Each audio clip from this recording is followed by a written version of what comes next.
Subscribe करें हमारे YouTube channel को और हर अपडेट पाने के लिए बेल आइकन को दबाएं। नमस्कार, मैं न्यूज़ टाइम से भोलानाथ तिवारी।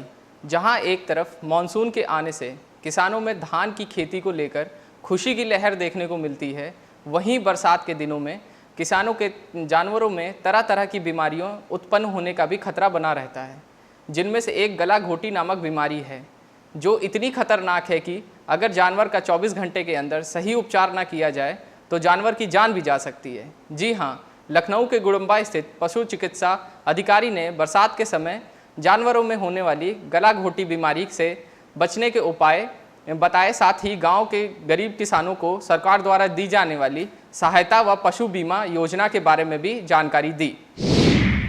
बरसात के दिनों में तरह तरह का गंदा व केमिकल युक्त पानी तालाबों व नहरों में जमा हो जाता है, जिसको जानवर पीकर गला घोटू जैसी खतरनाक व जानलेवा बीमारी का शिकार हो जाते हैं। गला घोटू की बीमारी एक ऐसी बीमारी है जिसका यदि 24 घंटे के भीतर इलाज न किया गया तो जानवर की जान भी जा सकती है। गला घोटू नामक बीमारी से बचने के लिए जानवरों को पीने के लिए साफ पानी देना चाहिए, उन्हें गंदे पानी के पास जाने से रोकना चाहिए। आगे इसी कड़ी में बात करते हुए पशु चिकित्सा अधिकारी डॉक्टर A.K. द्विवेदी ने बताया कि उनकी टीम समय समय क्षेत्र के हर गांव में घर घर जाकर गायों को और भैंसों को गला घोटू जैसी बीमारी से बचने के लिए टीकाकरण का अभियान चला रही है, जिनमें 4 से 8 माह के गायों और भैंसों के बच्चों को गला घोटू का टीका लगवाना अति आवश्यक होता है, ताकि जानवर इस बीमारी का शिकार ना हो पाएँ। साथ ही किसानों को पशुपालन हेतु आर्थिक सहायता व बीमा योजना के बारे में जानकारी देते हुए बताया कि गांव में रहने वाले गरीब किसानों को रोजगार हेतु मुर्गी पालन के कार्य को बढ़ावा देने के लिए 50-50 मुर्गियों के बच्चे, उनके बर्तन, खाने के लिए दाने व दवाइयों सहित तमाम सुविधाएं सरकार द्वारा निःशुल्क दी जा रही हैं, जिससे गरीब किसानों को स्वरोजगार के लिए बढ़ावा मिल रहा है। इसके साथ ही जानवर से ज़्यादा दूध निकालने के लिए इंजेक्शन के इस्तेमाल को गैर कानूनी बताया और यह भी बताया कि इंजेक्शन द्वारा दूध निकालने से जानवरों के गर्भाशय में तरह तरह की बीमारियां उत्पन्न होने लगती हैं। उन्होंने बताया कि ज़्यादातर पशुपालक शहरी इलाकों में जानवरों का दूध निकालकर उन्हें बाहर छोड़ देते हैं, जिससे वे कूड़े में पड़े पॉलीथीन में कुछ खाने की चीज़ों के साथ साथ पॉलीथीन भी खा लेते हैं, और जिससे उनकी पाचन क्रिया धीरे धीरे रुक जाती है और कम आयु में ही जानवरों की मौत हो जाती है। डॉक्टर द्विवेदी ने कहा कि सरकार को पॉलीथीन पर पूरी तरीके से रोक लगा देना चाहिए, क्योंकि पॉलीथीन न केवल जानवरों के लिए बल्कि इंसानों के लिए भी बहुत घातक है। बरसात के मौसम में देखिए सबसे प्रमुख चीज़ तो होती है कि जैसे पीने का पानी अशुद्ध हो जाता है बरसात के, तो हमारे पशुपालक भाइयों को चाहिए कि वो अपने जानवरों को स्वच्छ पानी ही पिलाएं। अगर तालाब में या कहीं भी जानवर जैसे बाहर जाते हैं तो गंदा पानी पी लेते हैं, नहरों का गंदा पानी, इसलिए अपने घर में जानवरों को स्वच्छ पेयजल पिलाएं। और आजकल सबसे महत्वपूर्ण बरसात ऋतु में गला घोटू बीमारी खूब कॉमन होती है, जिसे हेमोरेजिक सेप्टिसीमिया या गला घोटू या घुटरुआ भी कहते हैं, और इसका टीकाकरण इस समय अभियान के रूप में हमारे पूरे क्षेत्र में, पूरे प्रदेश में सब जगह लगाया जा रहा है। यह टीकाकरण पूरी तरह से निःशुल्क है और घर घर जाके हम गायों भैंसों में ये टीकाकरण कर रहे हैं। यूजली 4 माह से ऊपर के जितने भी बच्चे हैं और 7 से 8 माह से कम उम्र के गाभिन वयस्क जानवरों को ये टीका लगाया जाता है।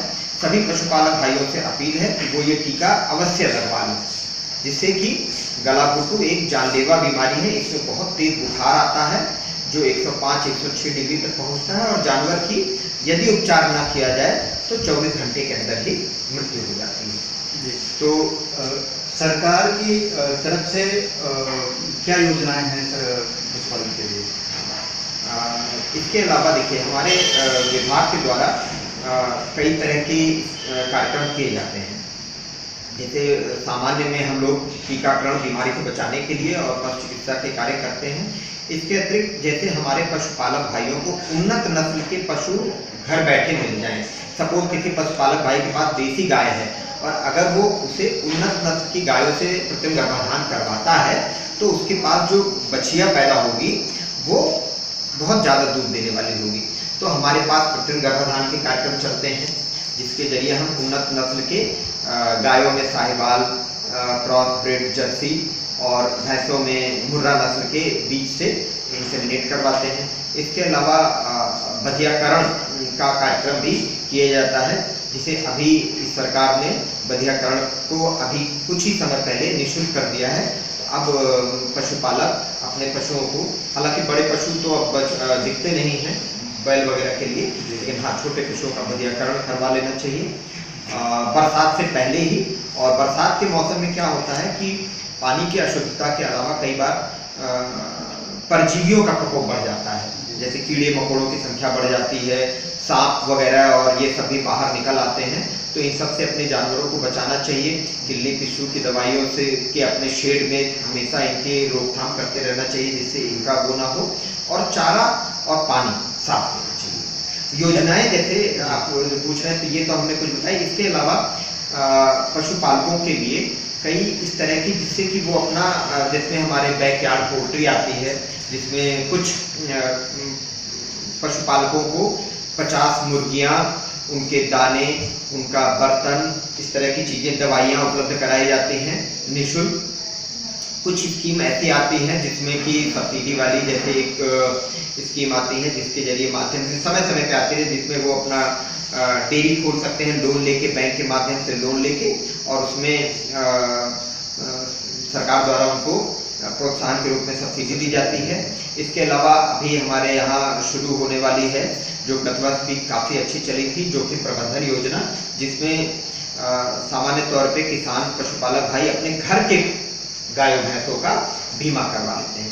ज़्यादातर बीमा के बारे में ये मान्यता थी कि जो पशु लोन लेते हैं सिर्फ उन्हीं का बीमा होता था, क्योंकि बैंक अगर लोन देता है तो वो पशुओं पर जोखिम कवर करने के लिए वो बीमा करवाता है। लेकिन अब सरकार ने इस स्कीम के माध्यम से ये किया है कि आप बगैर लोन के अपने घर के 5 पशुओं का, एक व्यक्ति द्वारा अधिकतम 5 पशुओं का बीमा करवाया जा सकता है। और इसमें बहुत ही सब्सिडाइज्ड प्रीमियम है, मतलब सामान्य तौर पे जो प्रीमियम 4 से 5% होता है, वो इस स्कीम में 2% के आसपास रहता है, और काफ़ी कम पे। और अभी इस वर्ष में, पिछले वर्ष से काफ़ी अच्छी स्कीम चली थी, इस वर्ष भी ये शुरू होगी। डॉक्टर साहब, बहुत से किसान भाई जो है ज़्यादा दूध निकालने के चक्कर में जानवरों को इंजेक्शन लगा कर दूध निकालते हैं, इस पर याद कर रहे हैं। हाँ, मैं अपने किसान भाइयों से अनुरोध करूँगा कि वो ऐसा ना करें, क्योंकि पहली चीज़ तो वो जो इंजेक्शन जो किसान भाई लगाते हैं वो प्रतिबंधित है, सरकार ने उस पर प्रतिबंध लगा रखा है। और इसके साथ ही ये गाय के लिए या पशु के लिए तकलीफदायक होता है, क्योंकि जो पशु दूध उतारने में काम करता है वो पशु के गर्भाशय में भी खलबली मचाता है, वहाँ पे भी वो मूवमेंट करता है, इसलिए हर बार पशु को उससे तकलीफ होती है। और साथ ही इसके कुछ अवशेष दूध में भी आ जाते होंगे, जो कि दूध लेने वालों के लिए भी नुकसानदायक हो सकते हैं। लेकिन इसमें सबसे ज़्यादा पशुओं के लिए तकलीफदायक होती है। और दूसरी चीज़, चूँकि आप वो वही इंजेक्शन बार बार एक ही सिरिंज से आप लगा रहे हैं, तो कई बार ऐसा होता है कि इसके माध्यम से आप अपने सभी जानवरों को बीमारी फैला देते हैं।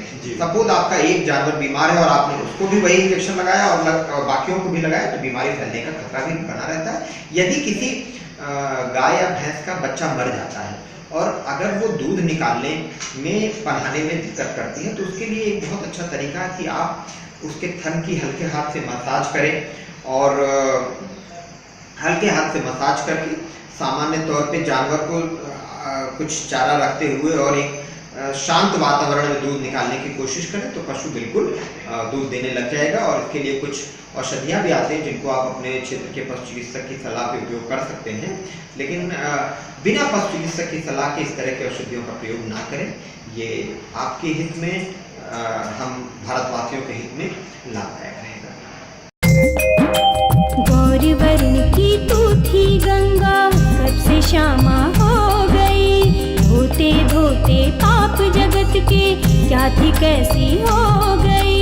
आओ हम सब मिलकर गंगा सेवक बन जाएं, गंगा हरितिमा अभियान को मिलकर सफल बनाएं। गंगा को स्वच्छ बनाएं, गंगा को स्वच्छ बनाएं।